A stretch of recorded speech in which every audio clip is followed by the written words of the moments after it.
नमस्कार, आप देख रहे हैं पॉलिटिकल आइडिया। मैं हूं प्रदीप कुमार। मित्रों, 2026 में जिन 5 राज्यों में विधानसभा के चुनाव होने हैं उनमें 3 राज्य हैं दक्षिण भारत के, तमिलनाडु, केरल और पुडुचेरी। चौथा राज्य है बंगाल, जहां पर की लगातार 15 वर्षों से ममता बनर्जी की सरकार है। 2011, 2016, 2021 3 चुनाव लगातार ममता बनर्जी जीत चुकी हैं। 2026 में फिर से एक बार ताल ठोकने वाली है ममता बनर्जी। वैसे ही असम में, पूर्वोत्तर का सबसे बड़ा राज्य असम, वहां भी विधानसभा के चुनाव होने हैं अप्रैल और मई महीने में। असम में लड़ाई आमने सामने की है। वैसे बदरुद्दीन अजमल की पार्टी, असदुद्दीन ओवैसी की पार्टी AIMIM के साथ मिलकर इस चुनाव को त्रिकोणीय बनाने का लगातार प्रयास कर रही है। लेकिन लड़ाई जो है, मुख्य लड़ाई आप कह सकते हैं, कांग्रेस पार्टी के नेतृत्व में जो 8 दलों का गठबंधन गौरव गोगोई के नेतृत्व में बना है, और भारतीय जनता पार्टी जो हेमंत बिस्व शर्मा के नेतृत्व में चुनाव लड़ रही है। लगातार 10 वर्षों से वहां बीजेपी की सरकार है। 2016 से 21 तक वहां सर्बानंद सोनोवाल, जो वर्तमान में केंद्र में मंत्री हैं, वो रहे मुख्यमंत्री। फिर 2021 से अब तक हेमंत बिस्व शर्मा मुख्यमंत्री हैं।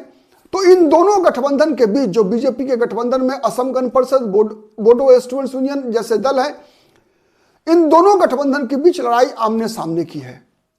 तो सवाल है कि क्या गौरव गोगोई के नेतृत्व में क्या कांग्रेस हेमंत बिस्व शर्मा के चक्रव्यूह को भेद पाएगी? क्योंकि बीजेपी के जो सर्किल है उसमें हेमंत बिस्व शर्मा को एक चाणक्य के रूप में प्रोजेक्ट किया जाता है। तो क्या इस चाणक्य की रणनीति को गौरव गोगोई के नेतृत्व में कांग्रेस पार्टी भेद पाएगी? तो जानने का प्रयास करते हैं कि असम में स्थिति है क्या। दरअसल अब तक जितने भी सर्वे या ओपिनियन पोल असम चुनाव के संदर्भ में हुए हैं, हर ओपिनियन पोल और सर्वे में गौरव गोगोई और हेमंत बिस्व शर्मा के बीच अगले मुख्यमंत्री पद के उम्मीदवार के रूप में कांटों का संघर्ष है।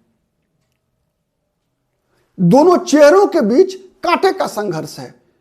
लेकिन जब बात आती है कि कौन सी पार्टी चुनाव जीतना चाहिए, तो उसमें भारतीय जनता पार्टी को बहुमत बढ़त दिखता है। उसके पीछे कुछ कारण है। उसके पीछे जो कारण है, उन कारणों को आप समझिए। सबसे बड़ा कारण उसमें है असम का डेमोग्राफी। असम का डेमोग्राफी इसमें सबसे बड़ा कारण इसलिए है कि वहां पर असम में मुसलमानों मतदाताओं की आबादी 34% से अधिक है वर्तमान में, और मुसलमानों की आबादी जो 34% से ज्यादा है, इन मतों में बंटवारा करने के लिए वहां पर बदरुद्दीन अजमल भी हैं, जिनका कि इसने घोषणा किया है, बदरुद्दीन अजमल ने, कि इस बार वो असम का चुनाव असदुद्दीन ओवैसी की पार्टी AIMIM के साथ मिलकर लड़ेगी। मतलब एक तीसरा कोण बनाने का प्रयास करेगी बदरुद्दीन अजमल की पार्टी। यही मामला फंस रहा है। ठीक है, अब आप देखिए कि असम में ये फैक्टर, बदरुद्दीन अजमल का फैक्टर क्यों महत्वपूर्ण है।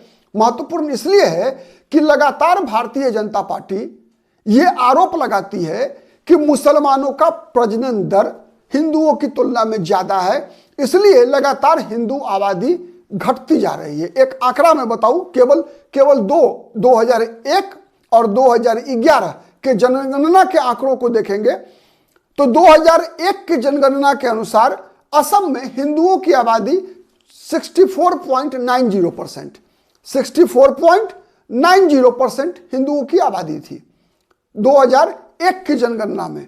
लेकिन 2011 की जनगणना के अनुसार हिंदुओं की आबादी घट गई 61.47% मात्र। मतलब लगभग 3% आबादी हिंदुओं की 10 वर्षों के अंदर 3.5% आबादी हिंदुओं की घट गई। वही मुसलमानों की आबादी जो 2001 में 30.90% थी, वो बढ़कर 2011 में 34.22% हो जाता है। मतलब जितनी आबादी हिंदुओं की घटी, उससे ज्यादा मुसलमानों की आबादी बढ़ी। क्यों बढ़ी, इसलिए बढ़ी कि जो ईसाई समाज के ईसाई जो वहां 3.70% थे 2001 की जनगणना के अनुसार, उनकी आबादी घटकर 3.40% हो गई 2011 में। यही जाकर गौरव गोगोई और हेमंत बिस्व शर्मा के बीच डिफरेंसेज आ जाता है। ठीक है, कि अगर व्यक्तिगत लोकप्रियता के आधार पर हेमंत बिस्व शर्मा और गौरव गोगोई के बीच कांटे का मुकाबला है, बहुत कम का अंतर है, लेकिन जब बात पार्टी की आती है तो फिर बीजेपी को बढ़त मिलता है। इसलिए मिलता है, उसका दो कारण जैसा मैंने बताया। एक तो मुस्लिम मतों में विभाजन, बदरुद्दीन अजमल की पार्टी को भी अच्छा खासा मुसलमानों का वोट मिलता है वहां उस क्षेत्र में, विशेषकर जहां पर कि मुसलमानों की आबादी का आंकड़ा ऐसा है जहां पर कि मुस्लिम मतदाता खुद अपने बलबूते पर अपने उम्मीदवार को चुनाव जिता सकते हैं, तो वहां पर उनके लिए प्रायोरिटी कौन होता है? बदरुद्दीन अजमल की पार्टी। और जहां लगता है मुस्लिम मतदाताओं को कि नहीं, यहां केवल मुसलमान मतदाताओं के बल पर चुनाव नहीं जीता जा सकता, वहां पर वो मुस्लिम मतदाता किसका समर्थन करते हैं? कांग्रेस पार्टी का। क्योंकि कांग्रेस के साथ वहां गैर मुसलमानों का भी वोट ऐड करता है, प्लस करता है। तो ये एक मुसलमानों की टैक्टिकल पोलिंग होती है। ठीक है। दूसरा, बीजेपी का लगातार आरोप है वहां असम में कि एक तो मुसलमानों का प्रजनन दर ज्यादा है, जिस कारण से उनकी आबादी बढ़ती जा रही है, और साथ ही बांग्लादेश से घुसपैठ के कारण मुसलमानों की आबादी बढ़ती जा रही है। और जो हेमंत बिस्व शर्मा जो मुख्यमंत्री है वहां के, उन्होंने बार बार यह आरोप लगाया है कि 2041 तक अगर यही रफ्तार बरकरार रहा तो मुसलमानों की आबादी भी 50% का आंकड़ा पार कर जाएगी। इसीलिए हेमंत बिस्व शर्मा ने कहा है कि वो बहुविवाह, पोलीगैमी पर रोक लगाने का कानून बनाएंगे। ठीक है, ये एक ऐसा फैक्टर है जिसका तोड़ गौरव गोगोई को निकालना पड़ेगा।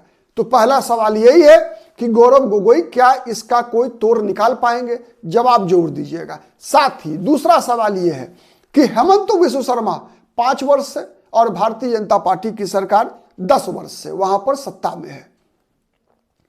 गौरव गोगोई ये आरोप लगा रहे हैं, मतलब जैसे बीजेपी ये आरोप लगा रही है कि मुसलमानों की आबादी बढ़ती जा रही है और ये हिंदू आबादी के लिए वहां पर खतरा है।